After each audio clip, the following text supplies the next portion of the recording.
had the toe pack for like they paid $7 for an 8-pack. Welcome, welcome. It's 1 o'clock, so we can start. It's 1 o'clock and 13 seconds. I am Diane Trube. I'm the Vice President of the Ellington Historical Society, and I'm thrilled to have such a large crowd to hear about what's happening in Ellington, believe it or not. So I'm going to share some stories that you might have heard or might not have, and then some newspaper articles also. Hopefully it will entertain you and you'll learn something from it. So let's start at the history of Ellington. So Ellington at first was part of Windsor, and then East Windsor broke off, bringing the parish of Ellington with it. And then Ellington broke off from East Windsor and was incorporated in 1786. So that's the very beginning of Ellington. So in 2023, that's the last official population. It was a little under 17,000. So if you've lived in town a long time, that's quite a growth. So we're going to start with Phoebe Hinsdale Brown. And Phoebe lived on Main Street. She was very poor. She had 4 children, a sick sister that she took care of, and a pretty lousy husband. And she used to wander in the evening at twilight through next to a neighbor's garden just to kind of get her mind together, to take on her role of taking care of all these children. And one day the neighbor comes out and basically scolds her. And she is devastated. She goes home in tears and she sits down and she writes this poem, which a few years later gets turned into a hymn, I Love to Steal a While Away. It becomes a very famous hymn. And I'm actually, hopefully, going to play it for you.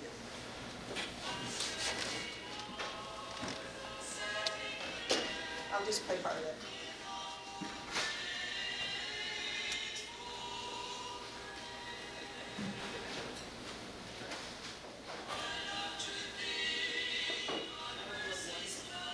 Sing on this verse.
She goes on to write 5 more hymns that are published in well-renowned hymnals. So that's about Phoebe. She lives right on Main Street. Which house? So we go from hymns to classic rock. Which house? I don't know exactly what one, or if it's even there still. But it was definitely from, like, past towards Route 83, not down towards the library, but that end of it. That half of it. So I don't know. Maybe, Mark, maybe you can go through all those records. But I know she didn't own it. She probably rented it, and so I'm not sure we could find out. So we have hymns, and we go to classic rock. So Dermot Cohen, his grandparents were part of the big influx of Russian Jews into Ellington. He was the lead guitarist in Jefferson Starship and Hop Tuna. His grandparents are buried in the Jewish section of the Ellington Cemetery. So that's kind of a opposite music.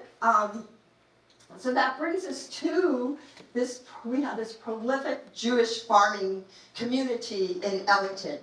Right around the turn of the century, there was a Jewish agricultural society that was trying to save mostly Russian Jews from being killed. They would immigrate into New York City, and then somebody would go and find people, bring them out to Ellington, and say, do you want to be a farmer? These people were not farmers. And they would show them around, and this Jewish agricultural society would train them to be farmers and hold the mortgages on the farms. So at the time, it's the early 1900s, it's the Industrial Revolution has happened, and we have all these factories in Warehouse Point, Stafford, Rockville. So there's all these small farms for sale because none of the kids of those farm owners want to be farmers anymore. They want to go work in the factories. It probably wasn't 40 hours a week then, it was probably 60. And so there was all these farms for sale. So that gave the opportunity for these people to buy these farms. So at one time, there were 80 Jewish farms in Ellington. This is a map showing where they all were, very much clustered around Penny Street in Frog Hollow. And today we only have one of those farms left, and that's the Cohen farm. And they are third generation farmers. So at the same time that these Eastern European Jews are coming to Ellington, we have an influx. Oh, I should go back. We also had the largest, did this thing stop? No. We have the largest chicken farm in Connecticut. So let me give you the location. If you're coming down Meadowbrook and it hits Hoffman, so it was on Hoffman across the street, kind of where Oak Ridge Dairy has their calf barns today.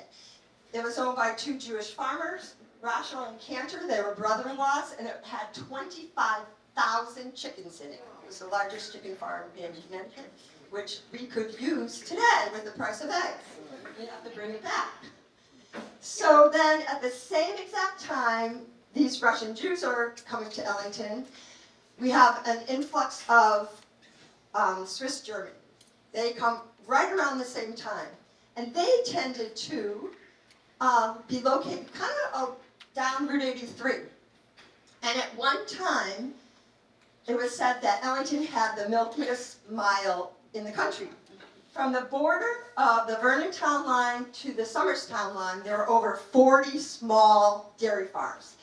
And out of that 40, over half of them were owned by Swiss immigrants.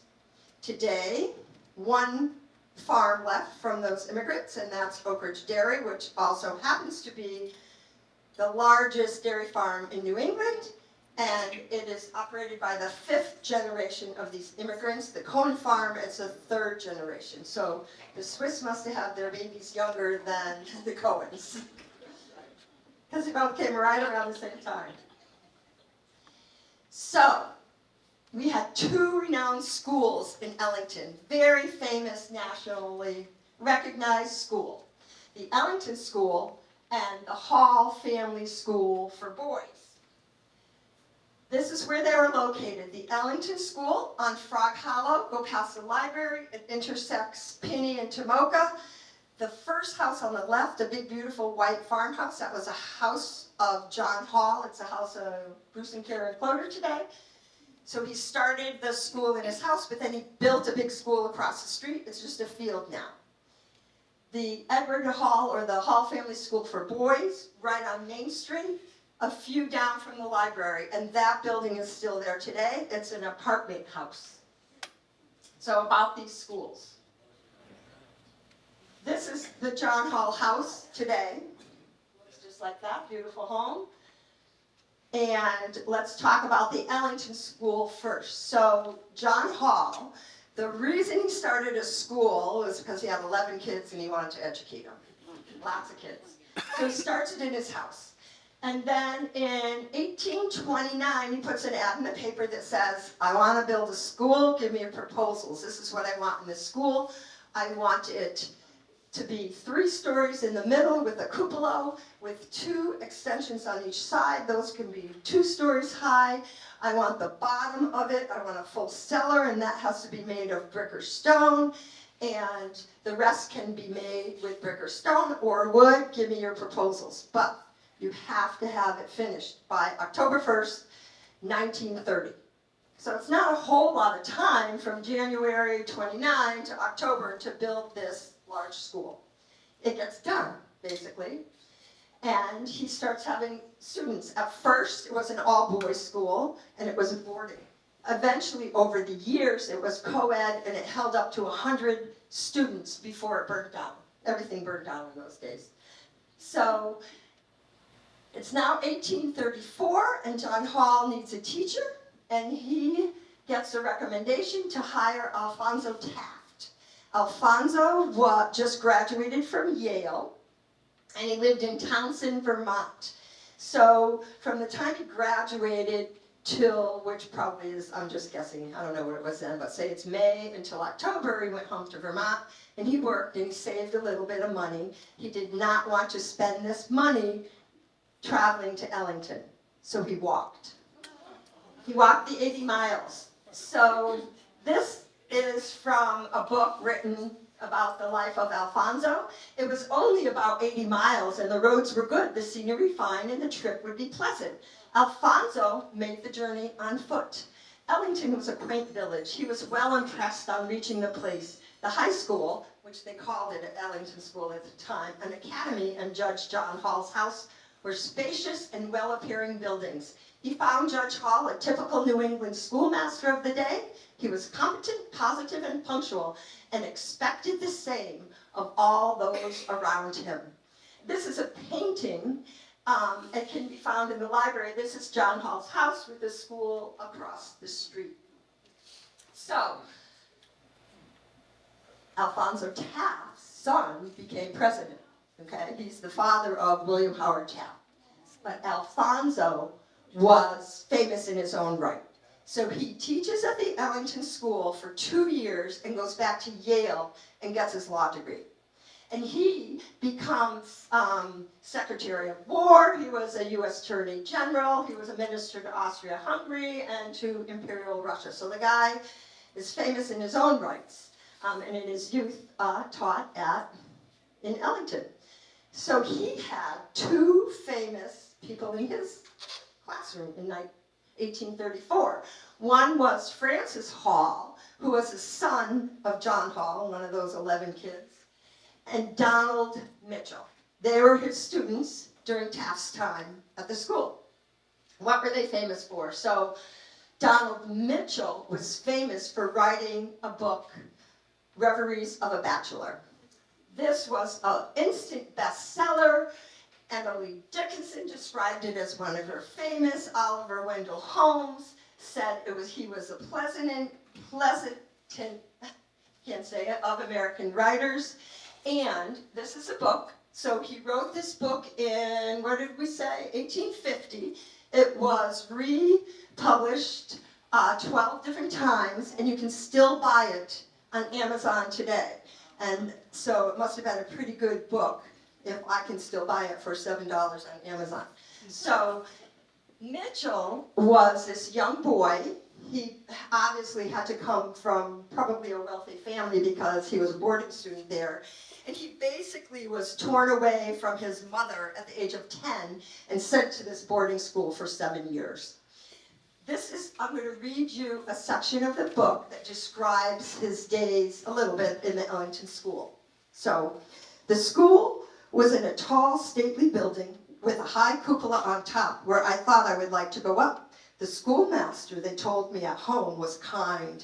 He said he hoped I would be a good boy and patted me on the head, but he did not pat me as my mother used to. Then there was a woman who they called the matron, who had a great many ribbons in her cap and who shook my hand, but so stiffly that I didn't dare look up into her face. One boy took me down to see the schoolroom, which was in the basement, and the walls were all moldy. I remembered, and when we passed a certain door, he said there was a dungeon. How I felt, I hated that boy. But I believe he's dead now. Then the matron took me up to my room, a little corner room with 2 beds and 2 windows and a red table and a closet. And my chum was about my size and wore a queer roundabout jacket and bell bottoms. and he called the schoolmaster, old Quirky, and he kept me awake half the night, telling me how he whipped the scholars and how he played tricks upon them. I thought my chum was a very uncommon boy. So if you're interested, you can buy this book on Amazon and see what all the hype is about. I have to admit I haven't read the whole thing yet. Is it in our library? I am not sure, but I can get it in our library. So, let's see where I'm at here. I should have gone to that slide while I read that, but I didn't. So, all right, the other famous person, Frances Hall. Why is Frances famous? So Frances was married young and widowed very young. So then he first started a business selling books, and then he moves to Japan. And he lives there for probably 7-8 years, and he is credited with this trading house from Japan, Walsh Hall and Company, and he lives in Yokohama and Kanagawa in Japan, and he served as the correspondent for the New York Tribune, and so he documented his life there, and he also published a book about his life in Japan, which was very famous at the time. So the Hall Family School for Boys, the second school, was started by Edward Hall. Edward was also John's son, one of the 11. So he starts in 1854 this small boarding school. It takes 8 boys, boys only, always boys only. It eventually had 12 students. At first you had to be 14 or under, but later, in later years, they took older kids up to about 19 years old. Famous person goes to his school. Because of the connection Francis had with Japan, he sends Yanosuke Iwansky to the Ellington School. Now imagine this, right? It's 1870. How do you get to Ellington from Japan? I don't know. A long way. I'm just thinking it must take you 2 months to get here. But Edward loved this student. He learned to speak English very quickly, and he spent 2 years at the school when he was 18 and 19. This is a picture of him with Edward Hall. Here's a picture of the school in 1860, and you can kind of see the shadows of the students in front of the school. And this is the school today, what it looks like now. It's apartments. But what I found interesting, so this part was not original to the building, that was added on, but they made it look like the Ellington School with 1 in the middle and 2 on each side. They must have liked that design. And it housed up to 12 boys. So the Hall Memorial Library, the Hall Family Legacy, what is that about? So Francis decides, so Edward dies, John dies. Francis wants to build a memory for them, and he builds he hires somebody to design the Hall Memorial Library, a tribute to his father, but Francis dies before it's completed, 5 months after the groundbreaking, so he never saw the completion. But what did happen was, he comes back, Yanosuke. So Yanosuke goes back at the young age of 19. At 20, he becomes the second president of the Mitsubishi Corporation. It's his family's business. So he comes back, and it's so funny when you read about it. So he comes back because it says, oh, his boys are in school in England, in the UK, and on the way back to Japan, he stops in Ellington. It's like, okay, well, I don't know if that's what it says. So the library's not built yet, but he knows it's going to be built. It's 1902, the library's finished in 1903. So he donates a couple things. He donates 2 paintings that he brought from Japan, and then he donates $2,000 to commission beautiful stained glass windows with the pictures of John, Edward, and Francis, and other stained glass windows from Tiffany, like Tiffany's from New York. And they're gorgeous. And you can go to the library and see them. You go, and they're in the old part of the library. And there are those, and there are also these Tiffany windows. So it's quite a gift that he gave. He was him and his family were very, very thankful for the education that he got at the Hall Family School for Boys. So, on to Daniel Halliday. One of the most important inventions to help farming in the world was invented in Ellington. It was the self-governing windmill, patented in Ellington by Daniel Halliday. Daniel was 27 years old at the time. So this is why was this invention so unique. So here's a traditional windmill. So if you have a hurricane or just extreme winds, there's no way to control it. It would spin so fast it would break. So his invention was that these, I'll call them fins, I guess, would turn according to the wind speed and face the wind. So if it was really windy, only the very narrow edge of the fin would face the wind, so the windmill would slow down. And then when the wind stopped, the broader section would face the wind. And so it made the windmill have kind of a constant revolution, RPM, of the propeller. So humans didn't have to get involved to shut the windmill down or have it speed up. And so it lasted a very long time. It didn't break. And so Daniel lived in Ellington for a couple years after he patented it. Then he moves to Coventry for a couple years, and then he gets some people to invest in the company. He moves the whole thing out to the Midwest. The reason being, we have ponds and streams and lakes, and so we didn't really, the need for a way to irrigate farm fields was not that extreme, but in the Midwest that was not the case. And he is credited basically with opening up farming in the Midwest. Every farm in the Midwest that practically had one of his windmills. The salesmen for the company, they would be in pieces. They'd put them on the trains, bring them to the farm, and set them up. And to this day, it is a major way in third world countries to bring water up from the ground. So it's probably the thing that Ellington could claim we had an impact in the world.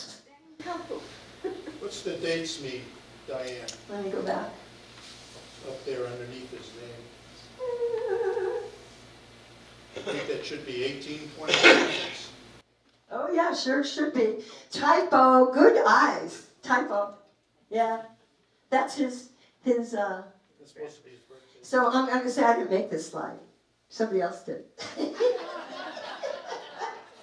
But that's good, right? That should be 18, absolutely. All right? So I'm going to switch a little. So we have a person, his name is Christopher Biggs, helps at the Ellington Society very much, loves history, and he scours old newspapers. You can do it online. So if you're ever interested and you love looking up things, you pay a fee and you can search all the old Hartford Courant newspapers and others. So these are some things that were just quirky that we found interesting to share with you. Some of them crack me up. All right? Mrs. Dewey of Ellington was found last week by her husband lying in the fireplace dead with one side of her person burnt to a crisp. It wasn't evidence before the coroner's jury that Dewey brought home 2 quarts of liquor on the night previous. The pair have been known to be soakers for years, and the verdict of the jury was death caused by intemperance. Can you imagine printing something like that today? I mean, it's not happening. So this is way before people got sued for libel and slander, and they printed anything. And you have to remember too, it's the only way of communication at the time, is newspapers. Here's a great one. The Thompson caught hundreds of trout, 112 trout on their premises which weighed all over 60 pounds. I mean, that's quite a haul. I don't think I guess if you had your own pond and you stocked it yourself, you could do that, but otherwise you're not catching 100 trout anywhere without getting arrested. So that's kind of cool. So this one is kind of funny. There's an earthquake in 1872 in Ellington.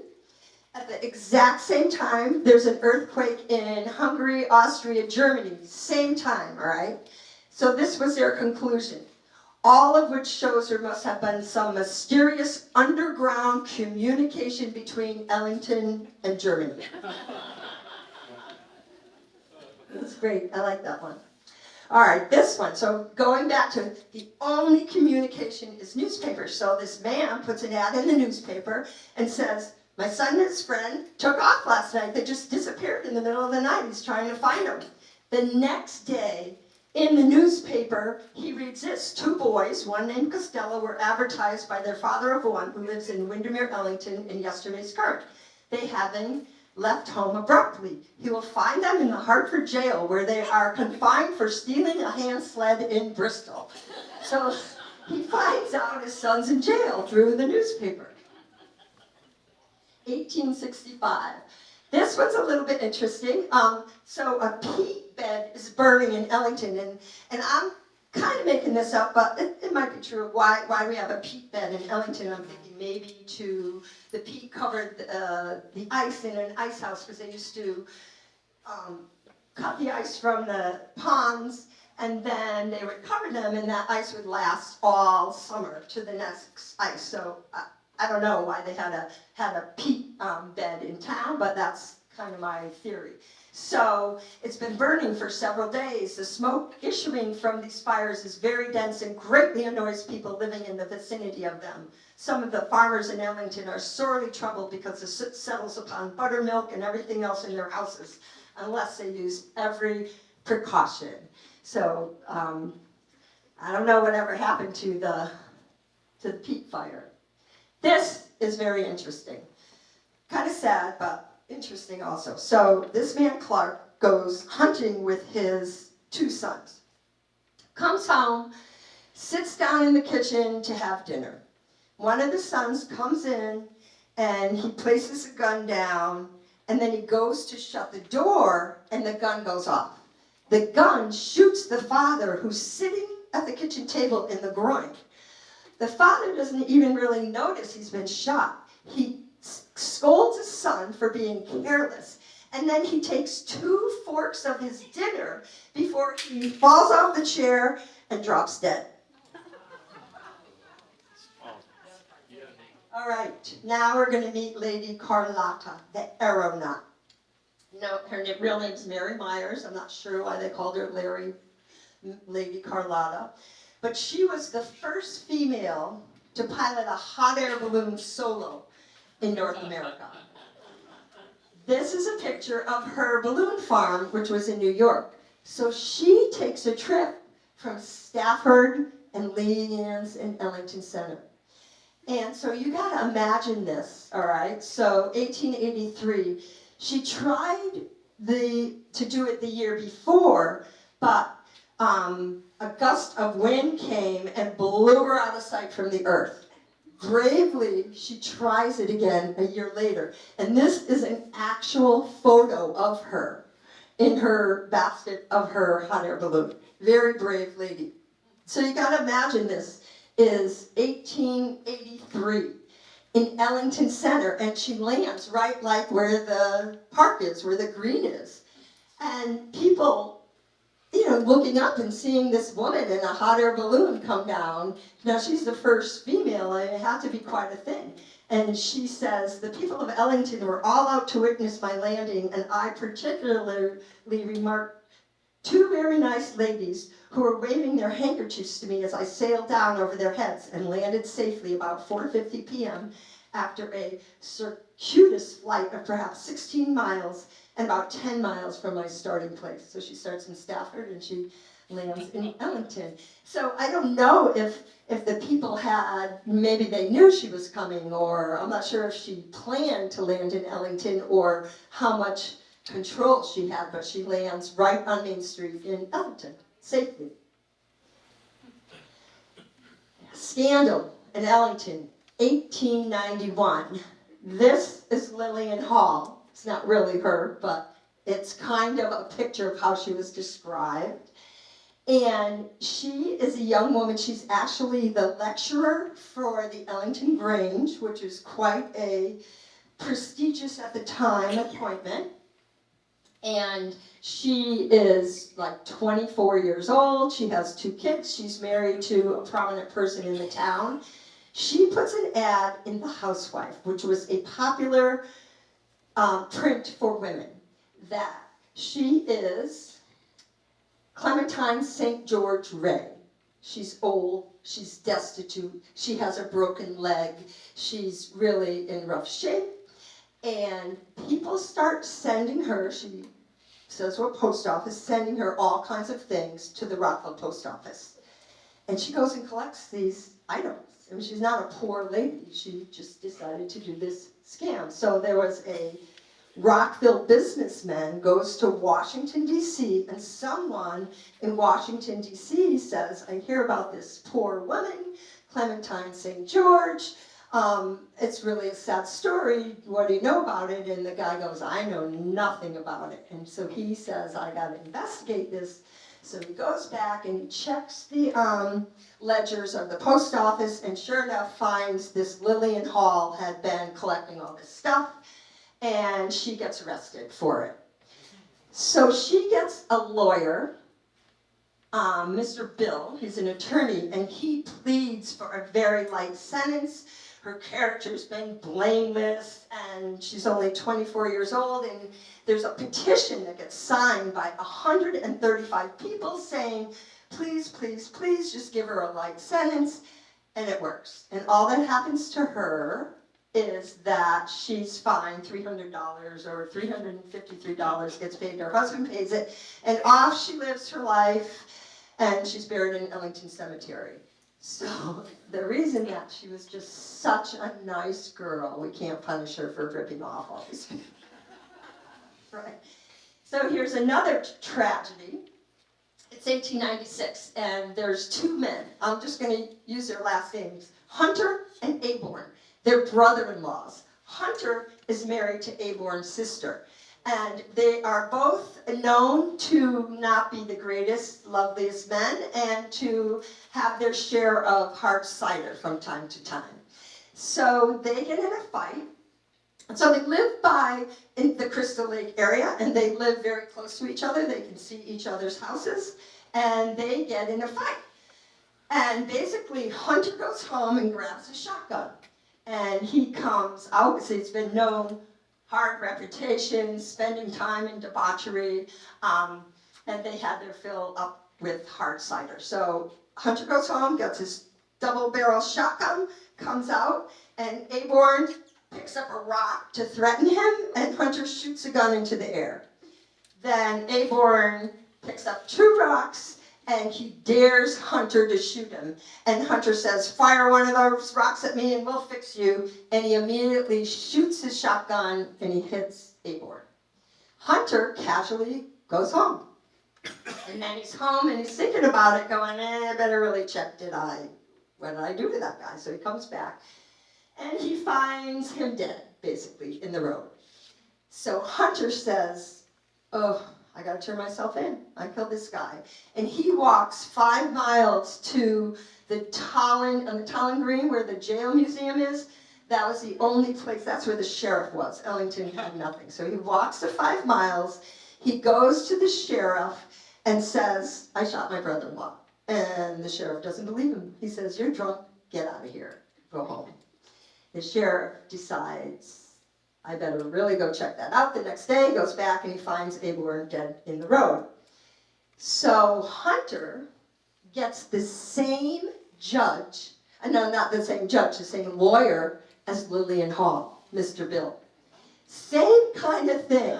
What's interesting is everybody sympathized with Hunter, not Aborn, because they said Aborn was just a disagreeable person, basically saying he deserved to be shot. So he puts him in, this is what the jail kind of looks like today, but he goes to jail, but he's not even locked up in the cell. He's allowed to walk around, kind of have free range, but he doesn't go anywhere. So, Mr. Bill, he argues, that this Aborn was such a bad character, and he threatened him, and Hunter was scared for his life, and nobody really witnessed the killing, and he tried to turn himself in, and then he just waited to be arrested, so he should give this guy a light sentence. So they gave him 9 years for manslaughter, which he served only 4 years because the guy he shot was such a scoundrel anyway. So we all know about the castle, right? And everybody asks, why was there a castle? The only reason there was a castle was because another Aborn, Henry Aborn, lots of Aborns in Ellington way back when. I'm sure they're all probably distantly related to each other, but if you went back, but not closely. So this Henry goes to Europe in 1817. He comes home, and his brother Edgar's a stonemason, and he loved castles so much, he said, Edgar, build me a castle. This is just his home. But Henry didn't live very long after his house was built, only a couple of years. So the rumor has always been, was this a speakeasy? Was there a brothel behind it? And so we could find no printed evidence of either. And we scoured. So the only thing I can say is, this is a picture of when it was built. Now, the castle today does not have this part on it. So you can see there's 2 doors here. You could go in here pretty privately with a carriage or a car, and nobody would really know that you were let off there. So that's the only evidence we can say, oh, maybe it was. And then the evidence for a brothel is that in the back of the castle there was a building, a 1-story building with just rooms in it, and it wasn't for animals, so who knows what it was for. So that's the rumors. So if you ever find anything to substantiate those rumors, please share it. So then after he dies, I did find this, that it was a lounge that you could have dinner on. And this is 1937. Now, Prohibition ended in 1933, so this is after Prohibition. So I couldn't find anything in between, and this is a matchbook cover from the castle. And then we couldn't really find anything after, like, when did it end, how long was it there?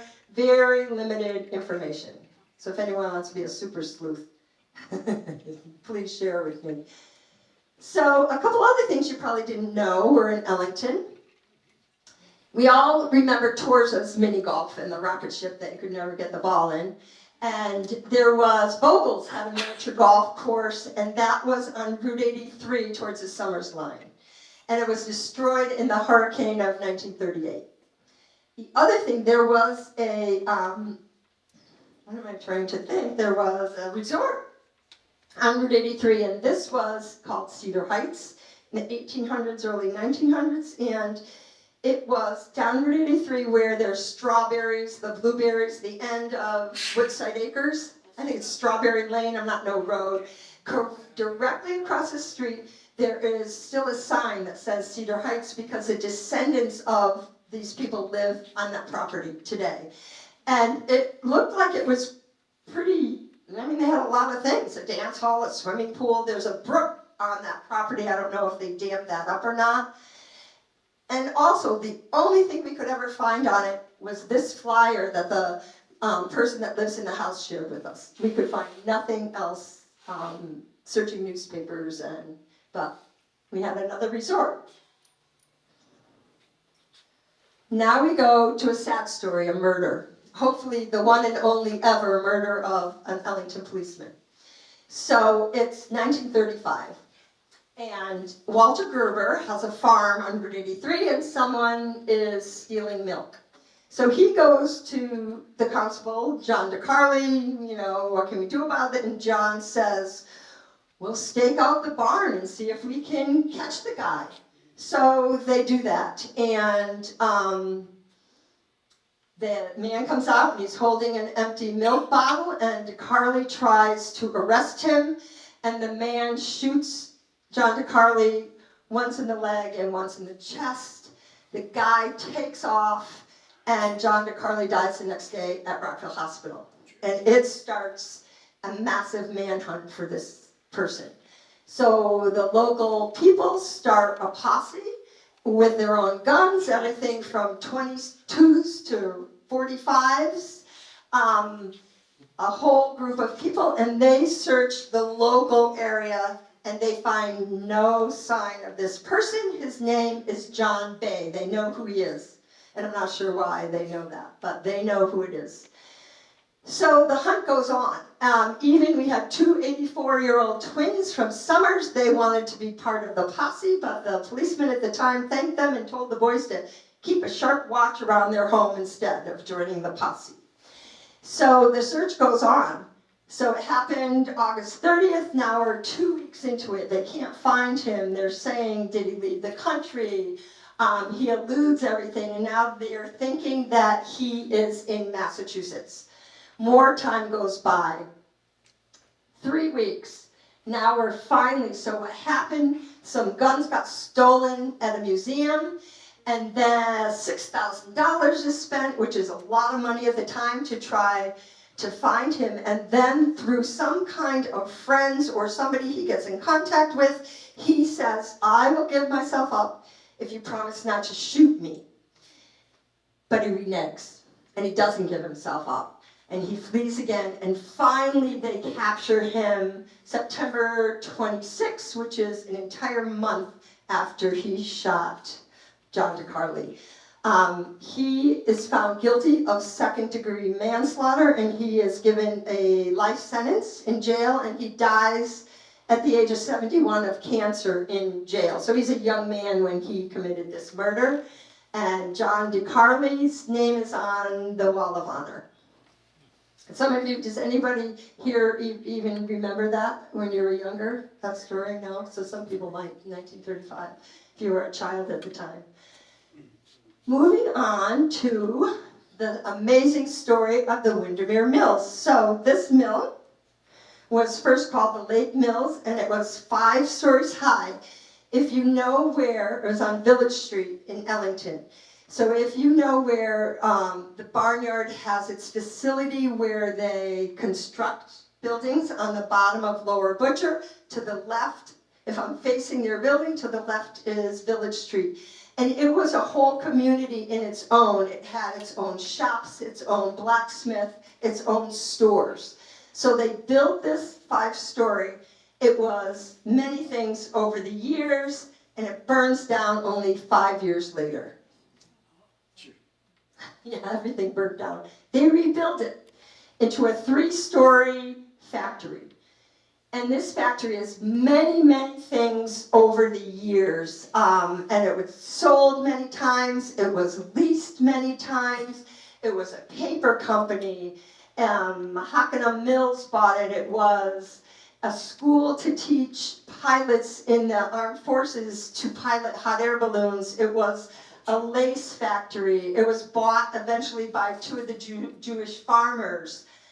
But the thing it's most famous for, well, actually I say it was most successful in the 1860s, making woolen blankets for Civil War soldiers for the Union Army, but then it was most successful for the case of the pickle that wouldn't bounce. So it's, in 1946, the Greenfield Pickle Works leases the factory. Many of the local farmers grow cucumbers for pickles at the pickle factory. 1948, 2 men, the owner and a salesman, get arrested for selling pickles unfit for human consumption. They sent it to a lab, and they were putrid and decomposing and full of maggots. They go to court. It's a trial to see if you know what it is. And the commissioner of food says another way to see if a pickle is good, if I drop it from a foot off this table, that pickle should bounce, the pickle splats. So Spear, who was the owner, was found guilty. He was fined $500, 10,000 gallons of pickles were destroyed, and he was basically chased out of town, and the pickle factory shut down. They didn't find the salesman guilty because they said he had nothing to do with actually manufacturing the pickles. So he wasn't. So what happened, though, as a result of that, the state of Connecticut started a campaign, if it doesn't bounce, don't eat an ounce. Really did. And legend has it, so it's always been, I get things, inquiries, it's been thought that Connecticut had a blue law that said a pickle has to bounce in Connecticut from a foot off the table in order to be sold in Connecticut. That is a legend. That is not true. There was never a law. So, but it's a good story. Some of you might remember this one. It is 1967 in Ellington. So I'm guessing, I don't really know what the population is, but I'm guessing 10,000 maybe, under. Not a lot, maybe under. And we have Ellington Airport, but it's a gravel runway, no lights. And in 1967 also, not too many lights at all in Ellington. We didn't have plazas and things lit up at night, so very dark. So it's 9 o'clock, and Lionel LaBreche is our resident state trooper at the time, and somebody calls him and says, I think there's a small plane circling in trouble. So he checks it out and decides yes, and he goes on Route 83, and well, he calls the fire department first to bring some fire trucks, and he goes on Route 83, and the car's going by the airport. He flats them in to the airport, and they line up with their headlights facing each other to make a runway for this pilot who has no communication whatsoever with anyone on the ground. And the pilot lands safely. He gets out of the plane and basically kisses the ground, so happy to be alive. So one of his statements, somebody asked, a group of residents asked him if he was happy to be down, and his quote was, "You're damn tootin'," he said. So then the national papers all over the United States pick up this story. And this is a map, so every single state in the nation picks up the story and shares the story. If it's a darker color, it's more newspapers carry the story. But it was a national story. It's kind of amazing that happened because there is no communication whatsoever. Pretty cool. Meant to be, I guess. I'm sure some of you remember that in 1991 they wanted to put a low-level nuclear waste dump in Ellington. It was a big deal because they made this law. The Connecticut said in 1987 that the Connecticut Hazardous Waste Management Service could go onto anybody's private property and test it and take it over for a low-level nuclear waste dump.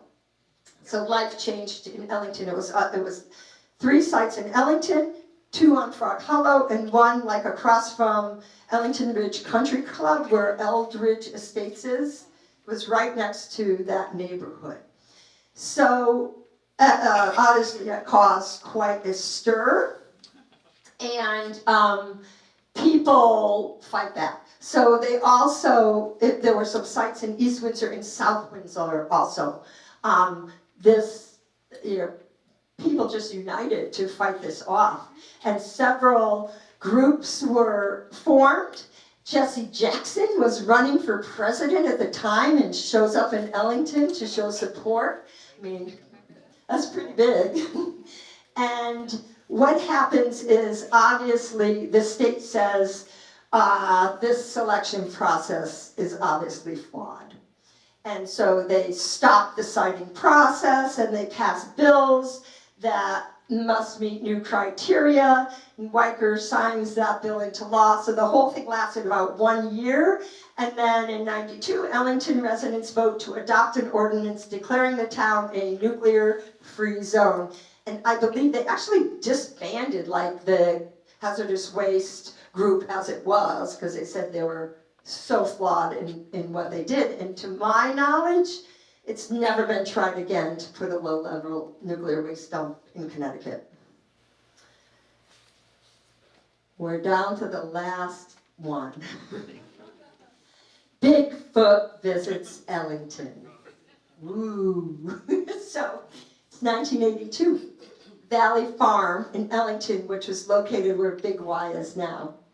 Two young men are working the night shift, and they were visited. They came face to face with Bigfoot. It's all documented in the Hartford Courant, which they were kind of making fun of Ellington, and to be truthful, saying those hicks believe this, or I don't know. But there they are, and this is some of the things that the men that were there said. I just about died. I thought I was gone. It was like something you'd see in a horror movie, the way it was looking at us like a dog all snarling and showing its teeth. He had his hand in the silage bin. I didn't know whether he wanted to eat it or he was just playing with it. He was big and hairy, real big. They saw something.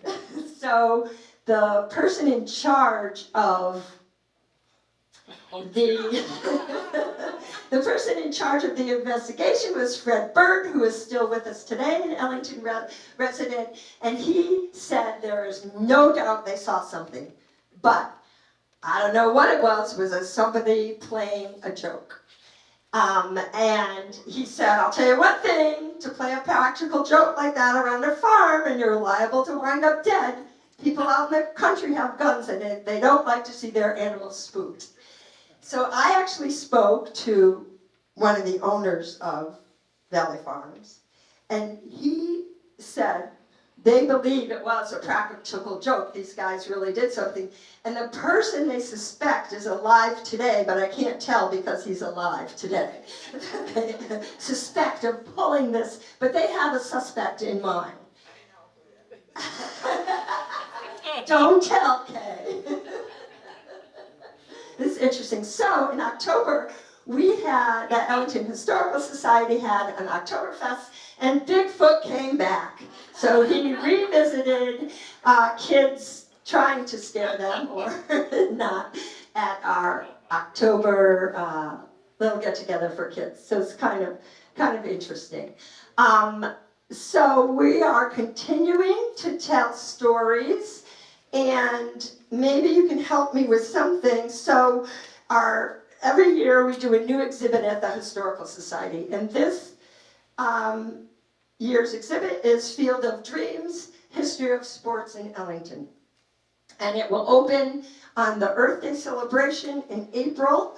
And if anyone, we are missing some team photos. So it's not just about the high school, but it's rec league and how everything kind of started as sports in Ellington.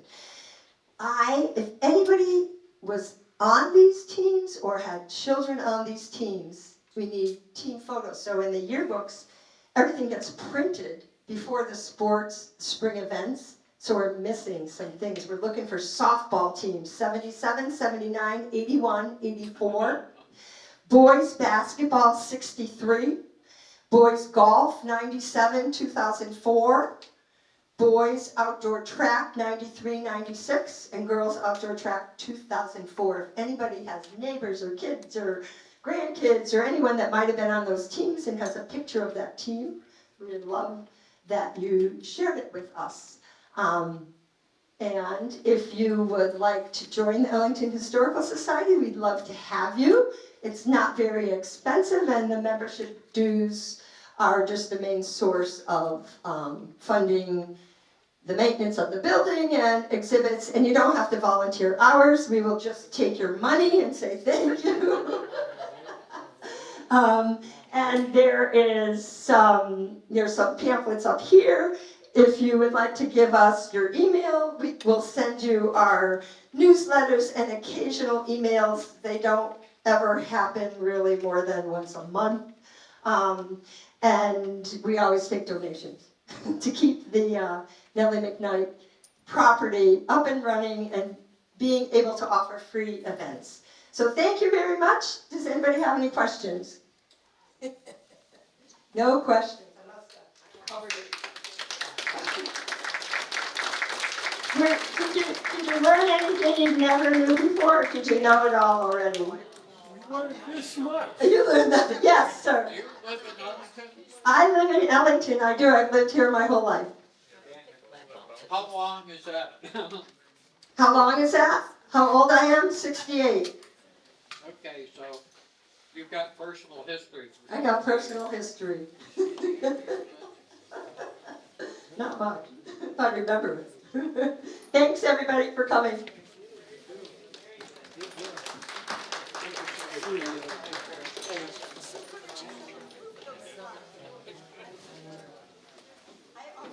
See you, Steve.